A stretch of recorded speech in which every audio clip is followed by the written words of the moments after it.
I have worked for Pine Richland since 2008 when Eden Hall opened. I was the first librarian here. So, looking at your plan. Before that, I was in Hopewell. I was a middle school librarian there for 6 years, and in a different life, I was in Steubenville, Ohio, teaching elementary fine arts. My mother worked at the Pittsburgh Children's Museum, and my mother had been a teacher, so my mom was like a big influence in my life.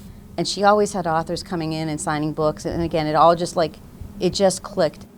I lost my mom when I was a fine arts teacher, and it made me think, you know, I don't want to be singing. Like I had to get out of music, and I swear I had a day. Like I remember the day. It was the middle of summer, and all of a sudden it just it occurred to me. I'm like, why am I not a school librarian? Like I should totally be doing this job.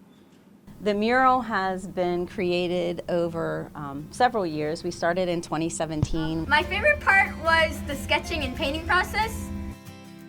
I feel like it gave me an experience to know how to use paints better.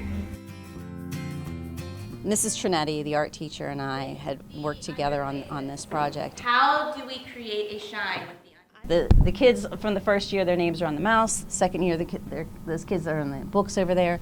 Third year, we added the tree and the coyote and the rocks and the waterfall. And there's a story behind every kid that painted here. Like every part of it I love. Like I love it so much. I think about things that I look forward to. So in the past, we've done Battle of the Books, and I absolutely love that event. Like that's one of my all-time favorite events. I feel like it brings our school together. We have a lot of teachers who are involved with that. We have community members and the PTO involved with that. So it kind of is like one of my shining examples of what I want my library program to be. I really enjoy that one. As we're also doing right now, our March Madness book bracket. It's actually a really hard bracket this year. One and Only Ivan is in there, which is just a huge fan favorite. And then we have Holes, which has been out forever, but it's fantastic. The other thing that is obviously a big change for me, especially this year, is having a makerspace in the library. The new remodel in the think tank has been really interesting. Ready, 2, 1, go.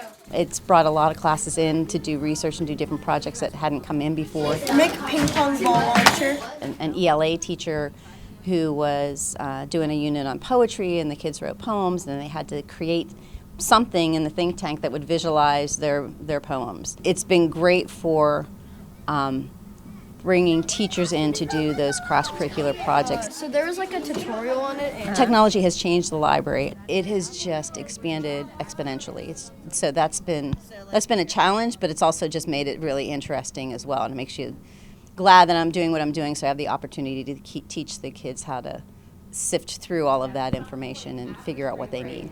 You're going to share what you've completed compared to what your plan was. I am passionate about our students being curious.